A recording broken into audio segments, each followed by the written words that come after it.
खबर गुजरात के दबोई से है, जहां गुजरात में शराबबंदी के बावजूद कथित अवैध शराब की बिक्री और लगातार हो रही मारपीट की घटनाओं के विरोध में 25 अगस्त को शहर तालुका कांग्रेस कमेटी ने दबोई टावर चौक पर धरना प्रदर्शन किया। तालुका अध्यक्ष सुधीर भाई बरोट, शहर अध्यक्ष सतीश भाई रावल, नगर पालिका अध्यक्ष पुष्पाबेन रावल समेत कांग्रेस नेताओं, निर्वाचित सदस्यों और कार्यकर्ताओं ने प्रदर्शन में हिस्सा लिया। कांग्रेस ने अवैध शराब के कारोबार पर रोक लगाने, जिम्मेदार अधिकारियों के खिलाफ सख्त कार्रवाई करने और गुजरात के गृह मंत्री के इस्तीफे की मांग की। प्रदर्शनकारियों ने भाजपा सरकार के खिलाफ नारेबाजी करते हुए कहा है कि लोगों की सुरक्षा और जीवन से जुड़े मामलों में सरकार को जिम्मेदारी तय करनी चाहिए।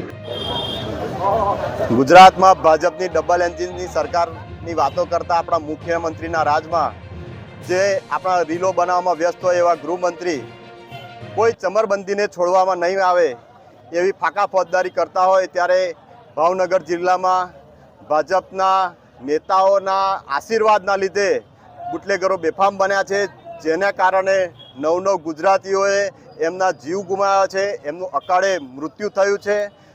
આ સંદર્ભે પ્રદેશ કોંગ્રેસ સમિતિના અમારા અમિત ચાવડાના પ્રમુખની સૂચના અનુસાર ડભોઈ તાલુકા તેમજ શહેર કોંગ્રેસ સમિતિ દ્વારા ડભોઈ ચોક ખાતે અમે ધરણાનો કાર્યક્રમ યોજ્યો છે। અને આપ પણ નરી આંખે જોઈ શકો છો કે ડભોઈમાં ગઈકાલે જે ભાવનગરની ઘટનાના સંદર્ભે ડભોઈમાં ભીલાપુર ખાતે પણ દારૂ અને જુગારના અડ્ડાના વહીવટ બાબતે ભાજપના જ બે જૂથો સામે આવી અને છૂટા હાથની મારામારી કરી છે અને એફઆઈઆરો પણ થઈ છે।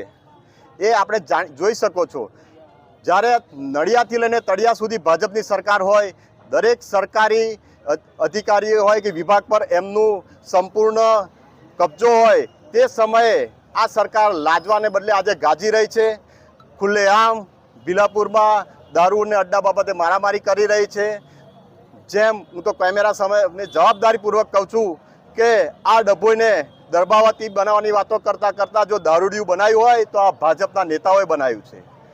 આજે જવાબદારીપૂર્વક કહીએ છીએ કે તેઓ તમે કોઈ બી ડભોઈનો નાગરિક, આપણા અહીં પોલીસ જવાન હોય, પીઆઈ સાહેબ હોય, ડીવાયએસપી હોય, તમારા પીએસઆઈ હોય, બીટ જમાદાર હોય, ડિસ્ટાફ હોય, પૂછો શાંતિથી એકાંતમાં લઈને કે આ ડભોઈમાં દારૂનું દૂષણ કોણ ચલાવે છે, તો 100% એ ભાજપનું નામ, નેતાઓના નામ આપશે જ।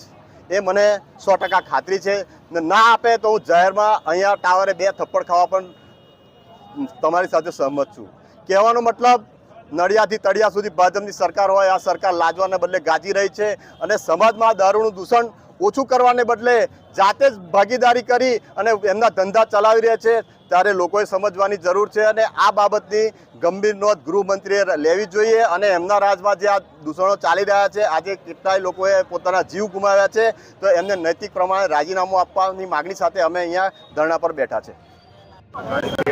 ગુજરાતની અંદર આજે ભાવનગર જિલ્લામાં જે લઠ્ઠાકાંડ થયો, આ લઠ્ઠાકાંડ એ કોઈ નવી વાત નથી, પરંતુ ગુજરાતની અંદર દારૂબંધી, આ દારૂબંધી એક ફક્ત જાણે નામ હોય એવી જ રીતે ચાલી રહી છે।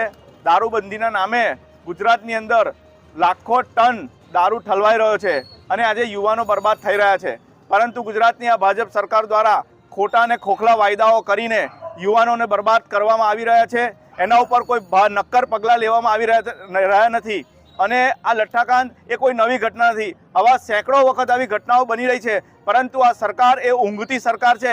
એમને ફક્ત મેળા અને ટોણામાં જ ફક્ત રસ હોય, પ્રજાની કોઈ પણ પરવા ન હોય, યુવાનોની કોઈ પણ પરવા ન હોય, એવી રીતે આ સરકાર ચાલી રહી છે। અને જો આ સરકારને આગામી દિવસોની અંદર જો બદલવામાં નહીં આવે તો યુવાનો હજુ બરબાદ થશે અને નશાનો કારોબાર જેને ગુજરાતની અંદર બહુ મોટા પાયે ચાલી રહ્યો હોય એવી રીતે ચાલી રહ્યું છે।